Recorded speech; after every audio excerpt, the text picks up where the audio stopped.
Přiznám, že my jsme dali, No přiznej se. Přiznám se. My jsme posledně, jak jsme si řekli na konci toho dílu, že dneska budeme mluvit o intimitě, tak já jsem tak nad tím přemýšlela, jako o čem budeme mluvit, protože těch příběhů, co chodí jako ženy s tématem intimity, je poměrně jako dost.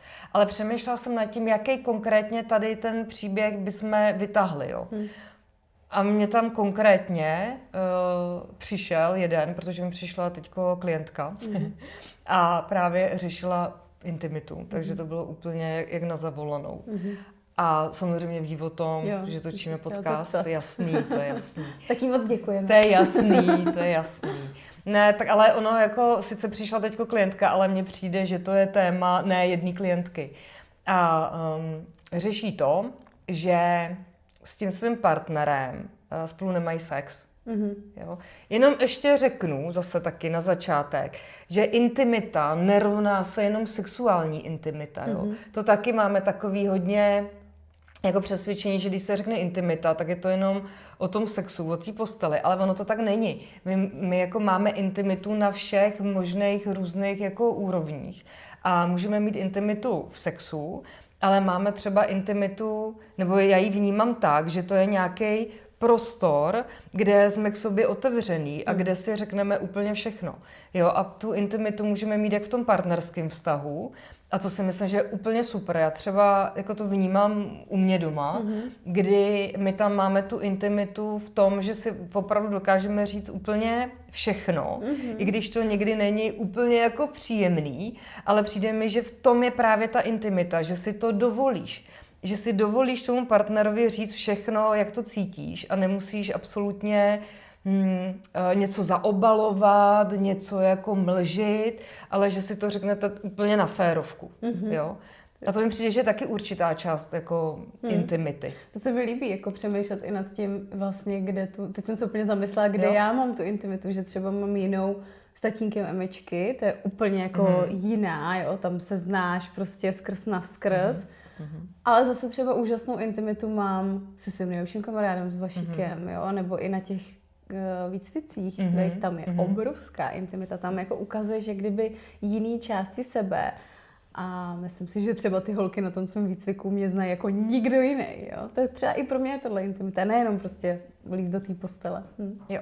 Ale tohle je velká pravda, že tu intimitu zažíváme jak v těch partnerských vztazích. Ta postel, tak jako tam se ukáže nejvíc, jak jsme otevřený, nebo jak jsme zavřený, nebo jak na tom jsme, jo. To je úplně jako zase ještě další téma. Ale i ta intimita se ukazuje právě v těch prostorách, jako třeba v tom ženském kruhu. A tam je obrovská, to jsem se všimla. A my teda tady dneska budeme přeskakovat asi z 5. na 9. Ale mě, jak jsi řekla teďko ten výcvik, tak mi tam jde rovnou jako to téma intimity těch ženských kruhů a potažmo toho Toskánska, který my připravujeme. Asi opravdu dneska budeme přeskakovat, protože celý dopoledne jsme seděli nad přípravama a nad tím, jak to dáme dohromady a co všechno tam bude a jak vám to všechno zprostředkujeme a jak chceme udělat i toskánský večery, o kterých teda taky chceme mluvit. Tak dneska to bude takový freestyle. A pak se dozvíte ten příběh té klientky. Ten se dozvíte. A na konci, takže si počkejte na konec.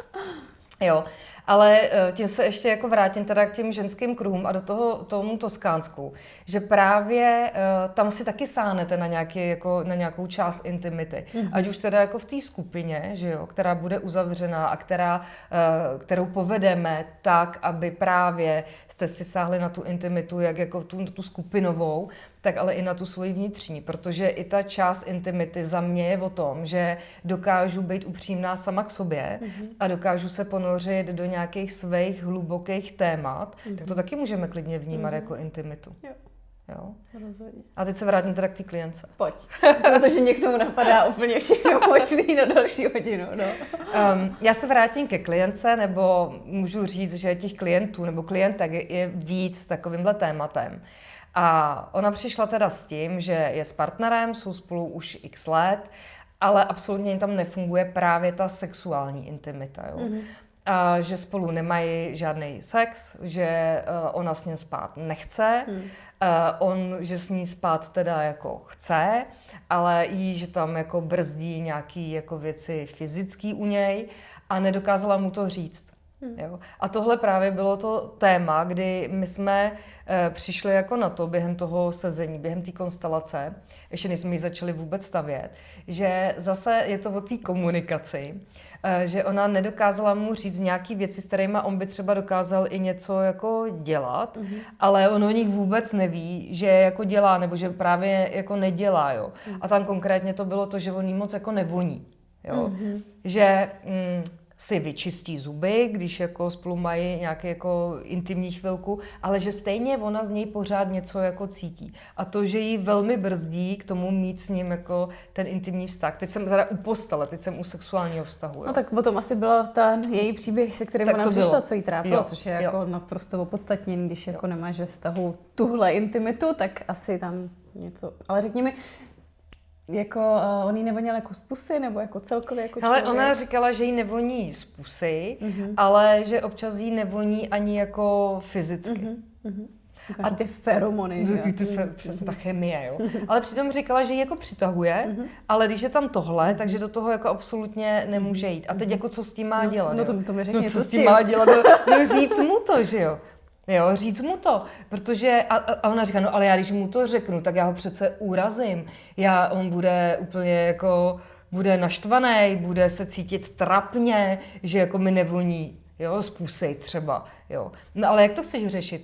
Tam jde o to, že to je právě ta intimita toho vztahu, že jako, no jako jo, ale pojďme si teda říct, co mi vadí a já ti to neříkám z toho důvodu, že tě tady chci ponížit a že jako si o tobě myslím, že jsi teda smraďoch, ale říkám ti to z toho důvodu, že mě to brzdí v tom se ti víc otevřít třeba jako v tom sexu.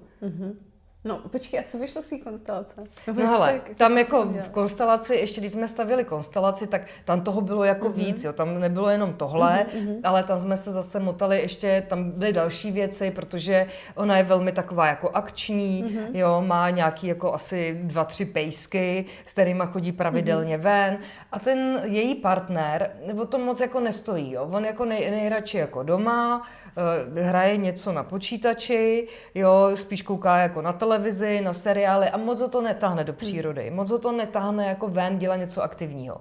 Jo, a ona zase naopak, tak je taková jako akčnější a tady v tom si nesedli. Jo, takže se rozešli se, šli od sebe, tady z toho důvodu, ne z toho fyzického, ale tady z toho. Teď se vrátili po nějaký době k sobě, protože ten manžel jí říkal, že to změní a jak jako taky bude aktivní, že jo, a já nevím co všechno. Teď jsou spolu nějaký jako měsíc, jo, ona u mě byla před rokem, teďko přišla jako po roce, jo. Jsou spolu další nějakých pár měsíců a ten vztah je stejnej. On pořád sedí doma u toho počítače a ona furt chodí sama ven s těma psíkama na ty procházky. A teď k tomu se právě přidal ještě tenhle ten aspekt, jo. Kdy teda on jako chce s ní spát, chce teda jako tam jako mít tu intimitu a ona tam má tu brzdu, jo. A to teď je nově, nebo to teď je to nově. Vždycky? Teď je to nově. Co se změnilo? To jako nevím, tohle to přesně jako nevím, ale vím, že do toho samozřejmě se jí do toho přimotal ještě další muž.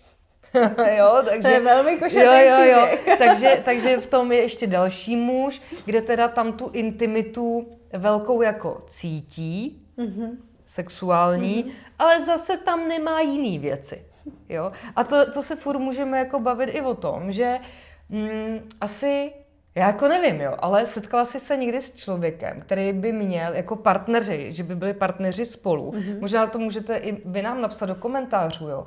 Jestli jako máte kolem sebe, anebo žijete v partnerství, kde je úplně všechno ideální tak, jak vy jako chcete. A víš? Označte se do komentářů. Ale označte se. Víš, jako jestli, jako opravdu je to o tom, že jako najdeš v životě člověka, s kterým si pasuješ úplně jako na všech rovinách, anebo jestli jako ne. Nevím. Ale Líbí se mi, jak si tady vyjmenovala ten příběh, jak teda tam je ten muž, se kterým teda tu intimitu má. A dodala bych, řekla každá z nás někdy v životě. Jako, Jo. Víš, že to slýchám všude. Jo, teď mám tady doma a ve spoustě procentech mi to vyhovuje, ale zrovna to tam jako úplně jako nefrčí, že jo. A někde jinde, jo, a teď jako, co s tím? Co chci? To je... A to je důležité si uvědomit právě, co teda chci, jo. Protože já třeba řeknu jenom jako za sebe. Já jsem byla 20 let vdaná, měla jsem vedle sebe skvělého člověka, kde jsme měli velkou intimitu, jako komunikaci, měli jsme spolu podobné názory na žití, bylo to velmi jako klidný, v pohodě, bylo tam jako obrovský bezpečí a řekla bych i jako souznění. Ale tu jednu intimitu jsme tam úplně jako neměli. A byl to i ten důvod, proč jsme se rozešli a proč jsme se jako domluvili, že si dáme ještě prostor na to v životě potkat člověka, s kterým tu intimitu sexuální mít budeme. To jo. A je fakt, že teď mám partnera, kdy teda tam máme sexuální intimitu obrovskou, máme tam intimitu i právě v té komunikaci. A musím říct, že i za tu dobu, i když jako pracuju s lidma a i když mám za sebou 20letý jako vztah, se kterým teda vznikly 2 nádherný, úžasné děti, už jsou to puberťáci, jo, tak ale teď pořád jako přicházím na to, že se mám fakt co učit, anebo že se odkrývají vrstvy vztahový, který jsou pro mě úplně neznámý a až teď jako, až v tom novém vztahu je jako odkrývám a vidím to, jo. A je to úžasný. Někdy je to náročný, ale ve finále jako člověk žije v nějaký bublině x let, myslí si, že všechno takhle, jak to je, tak je to jako dobrý, že máš všechno vyřešeno. A pak ti přijde do života člověk, který ti jako takhle tink, jako do něčeho jako píchne a ty úplně čumíš, co najednou ještě jako možná vyřešenýho nemáš, nebo co jako máš objevovat, jo. A třeba já jsem si vždycky o sobě myslela, že jsem velmi jako komunikativní člověk, i jako co se v partnerském vztahu týče. A zrovna včera jsme měli takovou jako chvilku, protože máme děti pryč, takže jsme měli večer o samotě. A teď jako ten můj partner mi říká, hele, vy dva, vy jste oba dva takový, jako v tom vztahu byli takový nekomunikativní, viď? A já si říkám, ne, to vůbec, my jsme právě všechno komunikovali. A on říká, ale já si jako nemyslím, jo, protože já když se tě na něco ptám, tak z tebe to leze jak z chlupatý deky a ty se jako o některých věcech vůbec nebavíš. A mně to vůbec nedocházelo, já jsem si vždycky myslela, že jsem ta, která jakože já pořád mluvím, pořád jako komunikuju, ale jakože potom někde jsou témata a jsou jako vztahové roviny, kde jako já opravdu jako to jsem to tam zavřela a Jo? Takže to jsem chtěla navázat i na tu intimitu, že jako v tom vnímám já ten obrovský prostor nebo intimitu v tom, že si to opravdu řekneme naplno a že si řekneme věci, že nemlžíme a řekneme si i věci, o kterých víme, že třeba toho druhého by mohli nějak se ho dotknout, ale řeknu to stejně. Aby to bylo čistý. No a nepřijde ti ale, že to strašně záleží na tom, s kým tam seš? No jasně. Jo, že jasně. Přijde jako v celkovém tom konceptu toho, jak já koukám jako na svět, takže ty vztahy nám jdou píchnout do toho bolavýho, do toho vosího hnízda, aby jsme to jako nějak začali řešit, aby jsme to zlepšili, víš, nebo a vždycky přijde někdo jiný a objeví tam něco jiného. No, a že je jednoduchý to říct někomu, kdo poslouchá, kdo se nenasere, kdo mě nenasere, tak to je jako jednoduchý, veď. Jo, ale říct to potom někomu, kdo ti takhle brnká na úplně všechny ty nervy, jako, to je jiný. A tohle je přesně jako říct to někomu, kdo to jako nepřejde, ale kdo tě jako vnímá a kdo jako na to reaguje, že? A teď ta reakce třeba není jenom jako jo, dobrý, ale počkej. Pojď. A ty úplně, tak jo. Jo, tak jako jasně, Takže intimita má jako spousty podob, podle mě. A je zase důležitý v tom vztahu, když jsme v tom partnerském vztahu, tak vědět, jakou ji jako máme. Jako tím chci říct, že nemusí být klidně sexuální intimita. Třeba jsou páry, kde ta sexuální intimita jako úplně není, jo, nebo třeba jako mají to tam zavřený, jako OK, ale třeba mají tu jinou intimitu, jako že mají třeba, já nevím, podobný koníčky, jo, dělají něco společně. Taky mám klientku, která má partnera, s kterým oni velmi jako cvičí a dělají takový ty, jak se to jmenuje, Spartan racy a tyhle ty všechny věci. A je to fakt naplňuje. A opravdu, jako tím nevím, jako mají sexuální intimitu, to vůbec netuším. Já bych říkala, že dobrou. Když je vidím. Jo, ale na nich je vidět, jak mají ten společný koníček a jak opravdu jako jdou spolu, dělají to, jo, to je jako super za mě. A někdo prostě, pojďme si říct, že někdo ale netouží mít jako nějakou bujarou sexuální intimitu. Prostě někdo to jako nemusí potřebovat nějaký pár, že to je taky různé. Ale víš, co by mě zajímalo, jako vlastně, jak jsi dělala tu konstelaci? Nebo myslíš tu? No, tyhle ty slečně. Ty když přišla? No, tak jako... No normálně vy. Normálně. Ale tak většinou mě, když takhle jako někdo přijde s takovýmhle tématem, tak já se jdu podívat vůbec na tu dynamiku, že si stoupnu jako do ní. Jo, protože ona sama řekla, hele, já sama ani pořádně nevím, jak to cítím. Jo. To se nám taky může stát, děje často. To se děje. To tak přemýšlíme a to přemýšlíme. Jo, že někdy jako nevíme pořádně, co jako cítím. Jak se něco cítím, ale že ta konstelace ukáže i jako ten vnitřní pocit, že jo? Ona to vytahuje z toho podvědomí a vytáhne tu dynamiku. Takže já vždycky stoupnu jako do té klientky a zároveň si stoupnu i do té druhé strany. Jasně. Jo? Stoupnu si do toho partnera, abych viděla jako tu dynamiku, člověk jinak nenačte, že jo? V té konstelaci potřebuji si stoupnout i do té druhé strany. Jo? A tam jako...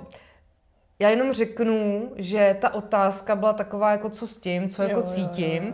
A tím, že ona u mě byla před rokem a teď přišla po roce, no tak já jsem tam cítila v té konstelaci, že se nic nezměnilo. Že to je furt stejný, jo. A že je to na ní, že samozřejmě ona v tom vztahu klidně může dál zůstávat, i když není úplně spokojená, protože tam bylo ještě další věci, nejenom to, že jí úplně nevoněl, ale byly tam právě ty věci, že spolu nic moc nepodnikají a tak. A to je zase na každém, že jo, aby si jako uvědomil, jestli ale on má jiný kvality a tohle to mě sice jako štve, ale jako stojí mi to za to, anebo jako ne a jdu. Jo. A tam v té konstelaci se ukázalo, že ten člověk, ten její partner, je takhle spokojený, že on ani neví pořádně, co s tím má dělat, jo, a že jako OK, já tady takhle jsem, ale nemám potřebu něco tady měnit, jo. Zároveň teda jako se ukázalo i to, že je otrávený jak hadí zub z toho, že ona s ním nechce spát, že jo. Ale on neví, proč ona s ním nechce spát. Takže možná, že kdyby to otevřeli, kdyby ona získala tu odvahu, protože na to musíš mít odvahu, jako říct někomu, že mu nevoní z pusy. No to je jako podle mě horší, než když řekne, že já nevím, tyjo. Jo, to je... Jasně. Víš, jako, že to jsou takové věci, ale které právě, když se řeknou, tak na jednu stranu jsou jako hustý, ale na druhou stranu to může velmi vyčistit, pročistit ten vztah, že jo. Může se... Jasně, může se to úplně jednoduše vyřešit, že se zajde někam na nějakou hygienu, že jo. No, jasně. A pak třeba celá postel, a nebo taky ne. A když jsme u konstelací, tak to by nebylo, abych to...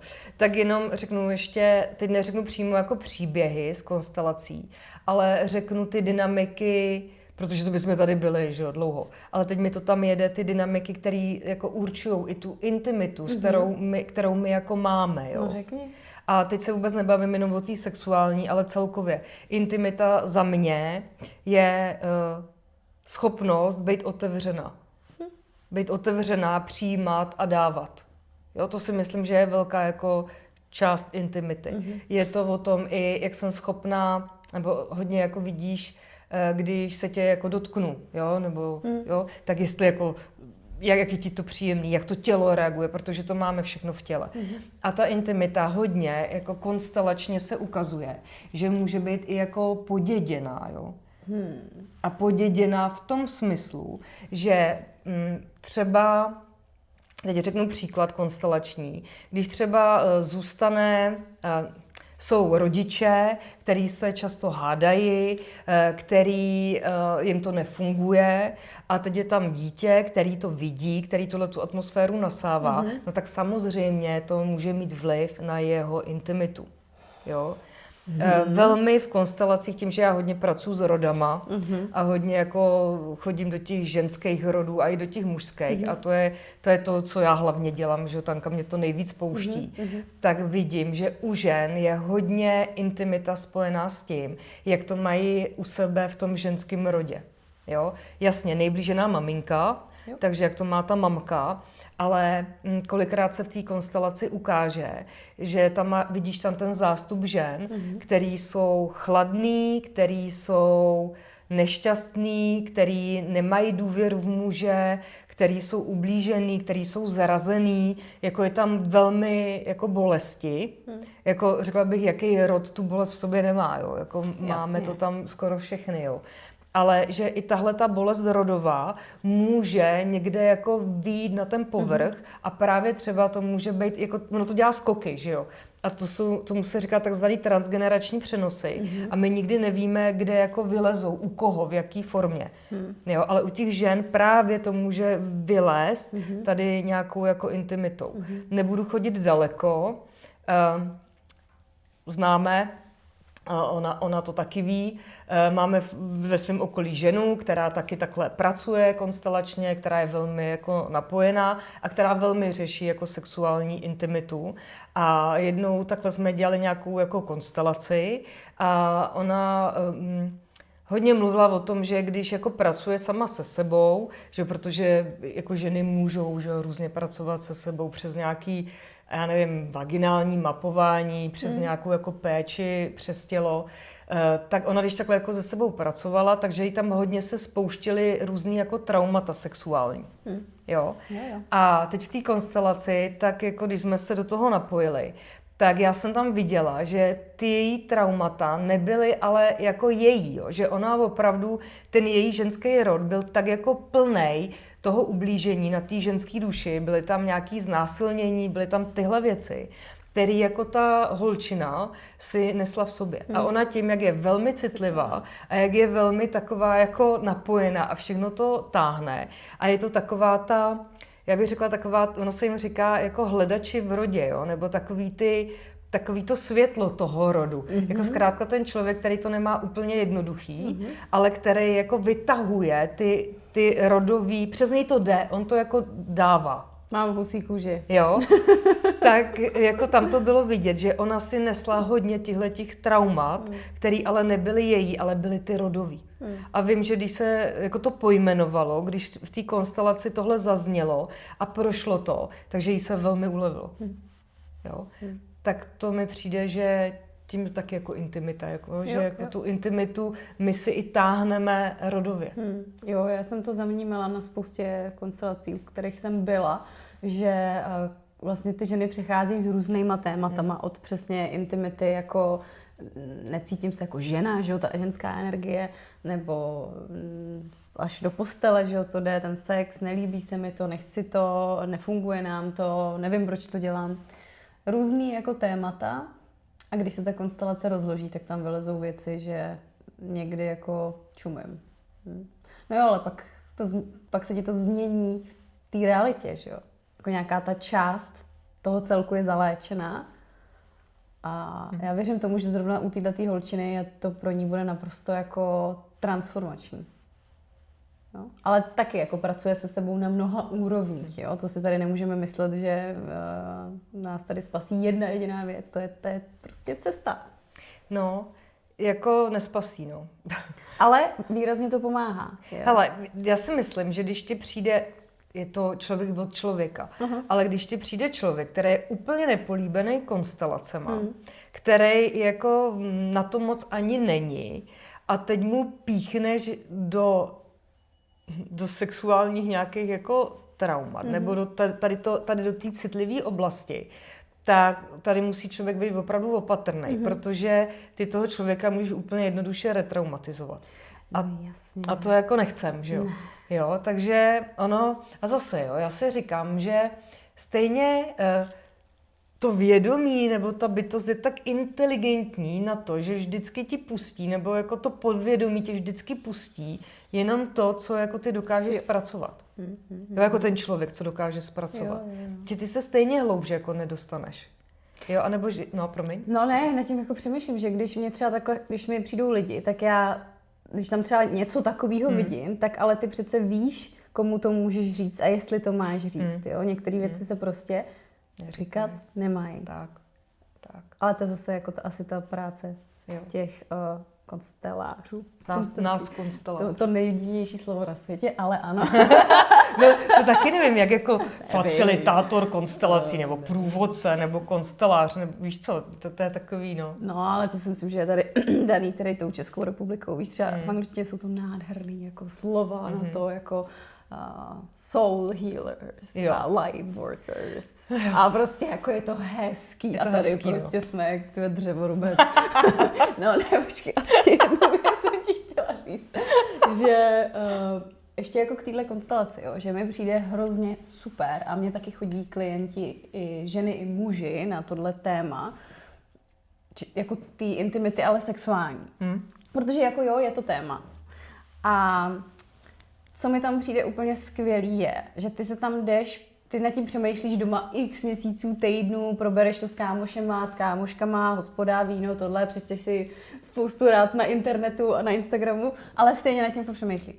No a pak, když přijdou, tak si za tu hodinu jako podívají na toho svýho partnera a zjistí vlastně i, co on potřebuje. Urovnají si to v té hlavě, jak oni to mají. A teď jako i to vidíš tu druhou stranu, jo? Když je tam třeba něco takového, že tady, jo, ta žena nechtěla, tak ale, a nebo když je to naopak, tak kdyby přišel třeba ten muž, tak by ale taky zjistil něco velmi jako zajímavého, co by mu třeba pomohlo ten problém, že jo, jako odbourat.